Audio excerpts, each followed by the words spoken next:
My name is Sheri Sparks. I am Jackson and Tucker's mom. I stand here today with my son Tucker and my husband Aaron. I'm here today to represent my family, but mostly for my boys, who were both struck down by the red SUV on November 21st. I want to give a voice to our son Jackson Sparks. Our family is forever changed. We are hurt, angry, traumatized, and broken. November 21st was a day that was supposed to be fun and filled with laughter and smiles. Instead, it became a nightmare full of fear, screams, and tears. Put the first one up.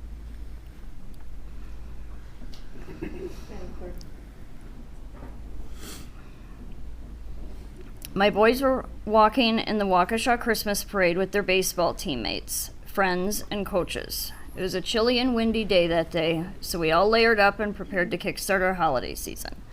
We met up with our Blazers group, decorated the truck, prepared the buckets of candy and flyers for the boys, took some group photos, and then I left to go find my seat near the end of the parade route and wait for our group while enjoying the parade.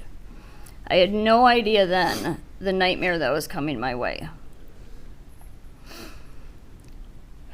Nor did I know that it would be the last time I would hear Jackson's voice and see his smile. I wish I would have known then that the hug he gave me before I went to sit down was the last hug I would ever get from him. I would have held on to him a lot longer. After the red SUV flew past us, it was pure chaos.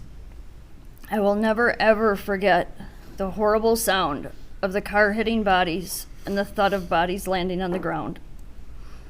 I immediately grabbed my favorite plaid blanket, ran up the street to find my boys.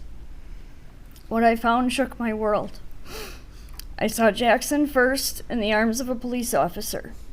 He was running him to get him medical attention. My husband was right behind them and told me that Tucker had been struck also. Pointed me back to the direction where Tucker was. Can you do the second photo, please? That's Tucker underneath my blanket there, the plaid blanket. My world came crashing down at that moment. I wanted to scream, I wanted to throw up and cry. Adrenaline kicked in and I went to find my boy. I spotted Jackson's baseball hat lying in the road first. Then Tucker's hat. Then I found Jackson's shoe, which kind of led me to Tucker. I finally spotted him. He was one of the many bodies lying in the road, covered in blankets. I recognized the shoes on his feet. That's how I found him. They're sticking out from under the blanket. I stayed at Tucker's side as he lay in the road waiting for an ambulance to come back for him. He was semi-conscious, but we couldn't move him without a backboard due to his head being injured. They had run out of backboards. Luckily, a nearby shop owner / hero dragged a door out of her shop to roll him onto so we could get him out of the cold and get him warm. An hour laying out in the cold road where he was thrown from impact. You can go to the next photo, please. This is what we were facing next. Both boys had traumatic head and brain injuries. They both ended up in the ICU at Children's Hospital. Their rooms just a few doors down from one another. The next day, Tucker asked us about Jackson, if he was okay or was he worse than himself. Do you have any idea how gut-wrenching it is to have to explain your 12-year-old son that his little brother isn't going to make it? His injuries were too extensive for his little body to come back from, and that he won't be coming home with us ever again. Leaving him at the hospital was brutal. To see the confusion, frustration, and hurt on his face when he's standing over his little brother in his hospital room, taking in all the machines he was hooked up to, Tucker remembers everything up until the moment he was hit. He had actually turned around and saw the SUV coming towards them. He said Jackson was right next to him. He said he saw a few people get hit, and then he tried to run out of harm's way. He didn't make it. Being the protective big brother, Tucker blamed himself. He felt he should have tried to grab Jackson or done more to protect his little brother. It broke my heart to hear him saying these things. Tucker's physical injuries were also severe. He still struggles with memory issues and brain processing speed. The mental and emotional damage is severe. Survivor's guilt, PTSD, anxiety. He still gets headaches. His little brother was taken from him. He's suddenly an only child now.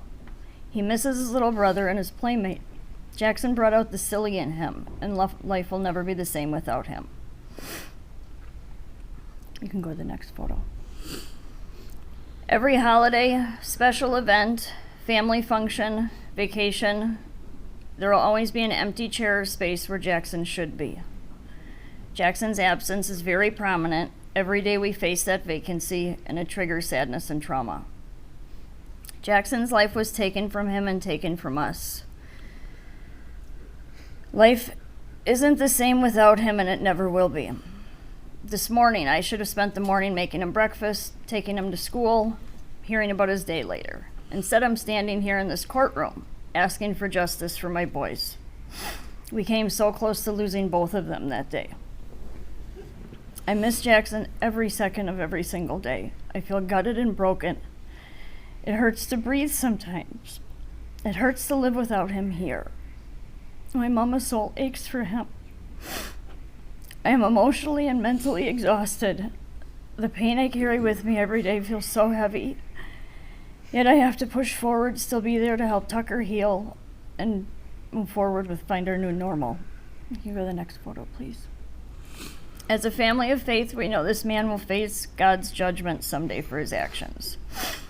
Until then, we feel it is this court's duty and responsibility to all the victims to sentence this man to the maximum penalty allowed under Wisconsin law for each and every guilty charge.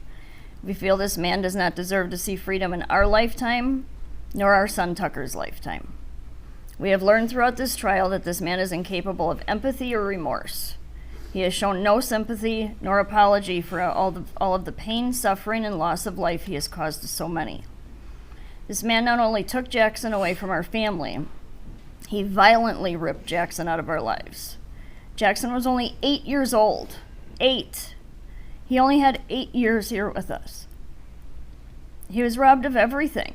He will never get to hit a home run, catch frogs with his brother again, meet his wrestling hero, Braun Strowman. He won't ask a girl to prom. He won't go to college, get married, or have children of his own. Jackson will never be able to do any of these things. These milestones will never happen. He was a bright light in our lives. He was very shy to most people, but those close to him, to his family, he was a big ball of energy. He was charismatic and full of light in life. His life was cut out way too short. Jackson and the other victims deserve justice. We deserve closure in order to heal and find our new normal. We hope to achieve that today. Thank you. And thank you, prosecution, Judge Darrell, very much. Thank you. Thank you for being here. At this time, Your Honor, we'd like to request a break and bring in the second group. Yes, the court's going to step off as well while you do that. We'll take about a 10-minute break. Thank you.